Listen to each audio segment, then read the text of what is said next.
Царицата на јагуарите. Бразилска приказка. Си била една млада жена која била толку многу сиромашна што дури немала ни со што да го храни своето синче.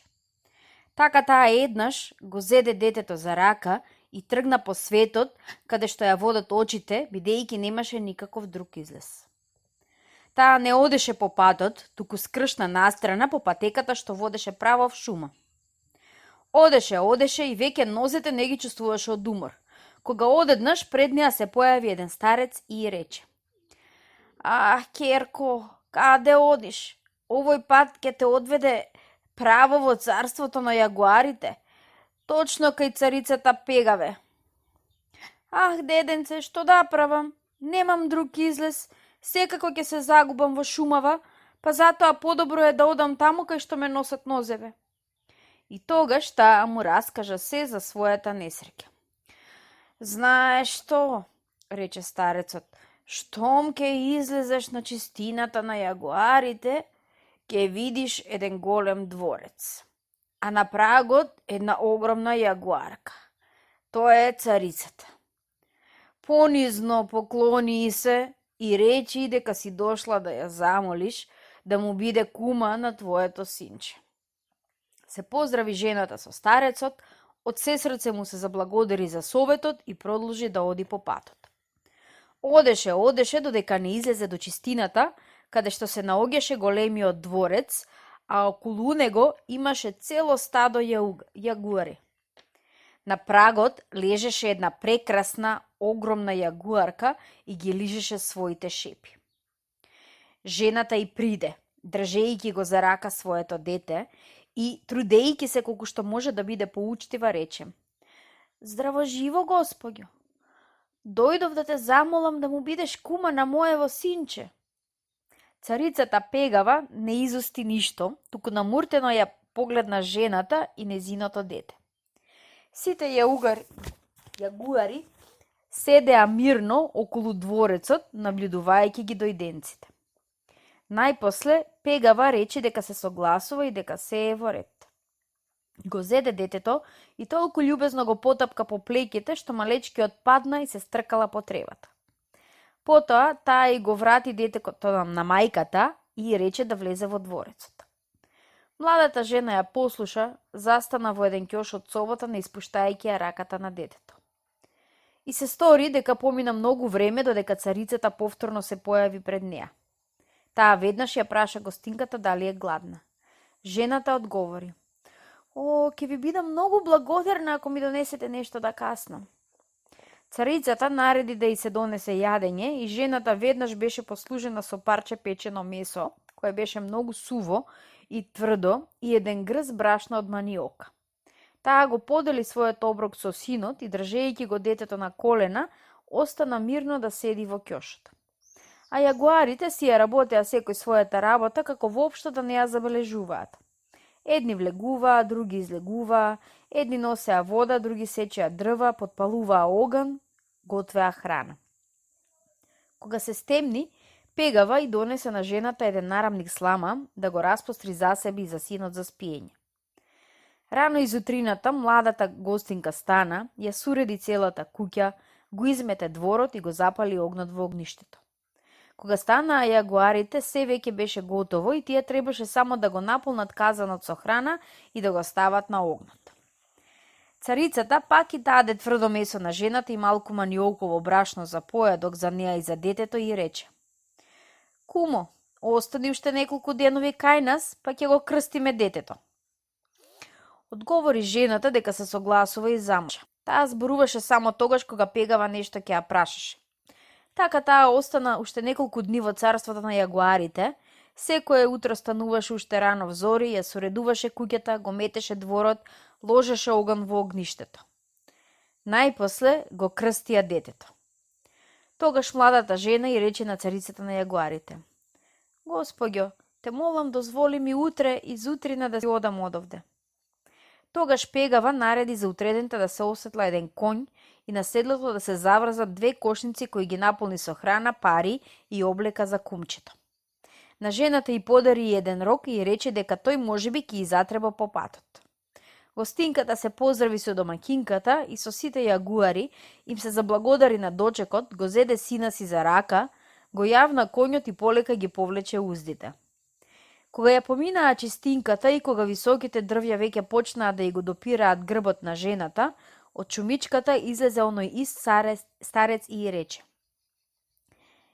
Керко, сега јагуарите ќе те пресретнат за да те распарчат, но ти не плаши се. Јас ќе те научам што да правиш. И тој и кажа што да направи и на крајот додаде: Ако ме послушаш, јагуарите нема ни да те пипнат, ќе те остават на мир. Сите оние што го посетиле дворецот на јагуарите, на враќање биле изедени, бидејќи не го знаеле она што јас сега те научив. Младата жена му се заблагодари и тргна да си оди.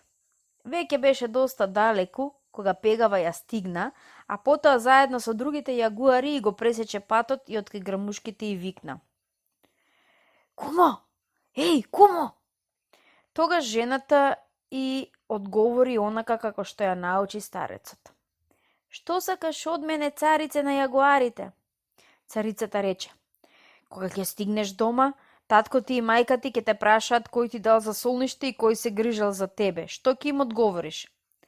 Почна да пее жената: Кога ќе те праша тато или мама, ќе им одговорам сама, кој дар ми подарил фин и кој име му дал на мојот син. Оние што се за коњите смрт и што ги гонат бикови подолу и посрт. Пегава беше многу задоволна, па викна: Навистина си храбра, кумо, засвири на рогот. Почна да свири жената со рогот и да пее: Не ми затвориле никогаш врата, оние што на луѓето вршат татак и што јадат животни. Коњи и кошници ми дадоа тие на дар и не ме пипнал ниту еден јагуар. Тогаш младата жена почна да трча брзо како да ја носеа крила. Пегава и незините соплеменици брзо ја стигнаа, повторно го пресекоа патот и повторпат ја прашаа кој пружил за солниште. Жената одговори исто како и првиот пат. Тогаш се сврте назад и се замина заедно со своите соплеменици, а жената мирно си го проложи патот. Кога стигна дома, таа задоволна и срекна им раскажа на роднините се што и се случи. Со парите што царицата на јагуарите му ги подари на кумчето, таа направи голема куќа во која се смести целото семејство. Синот го даде на школување и сите добро живееја. Но нивната соседка почна да ја мачи црната завист.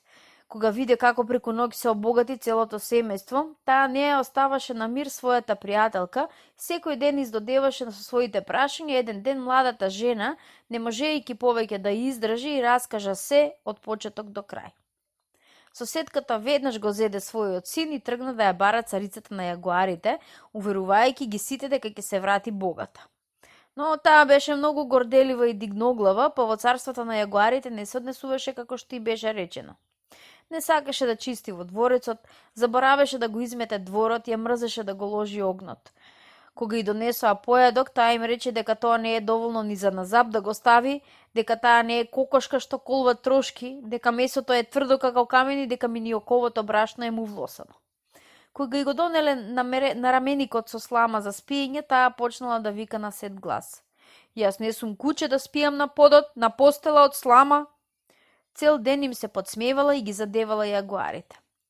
Бог да чува, каде го има тоа јагуари да сечат дрва, тие сосем се мрднале. Никош не сум видела јагуар на глава да носа стомни со вода. Бог да чува, кој уште видел јагуари да метат подпа, тие се вистински чудаци. И се е така. Така поминаа неколку денови. Штом го крстија детето, мајката го грабна и им рече на јагуарите дека ќе си оди. Царицата й даде конј, 2 кошници со облека и пари. И еден рог. Жената се качи на седлото и го збодна конјот, а со јагуарите ниту се поздрави, ниту им се заблагодари за дочекот. Кога веќе се оддалечи, Пегава истрча пред неа и викна: Кумо, еј, кумо, и одговори жената. Што сакаш, што се закачила за мене како за некоја чичка? Хајде, губи се од тука. А Пегава и викна: Кога ќе стигнеш дома, таткото и мајка ти ќе те прашаат кој ти пружил за солниште и кој се грижал за тебе. Што ќе им одговориш? Се закикоте жената. Слушаш ли ти? Ајде чисти се одовде, да не те гледам повеќе, што ќе одговорам, тебе тоа да не ти е грижа? Пегава и јагуарите уште еднаш ја престигнаа жената и го поставија истото прашање. Но таа им одговори исто како првиот пат. Тогаш сите јагуари излегоа од шумата и го зедоа сето она што и го дале пред да си оди, а освен тоа толку ја исплашија што таа цел живот го пометеше тоа и стана многу поскромна и попитома.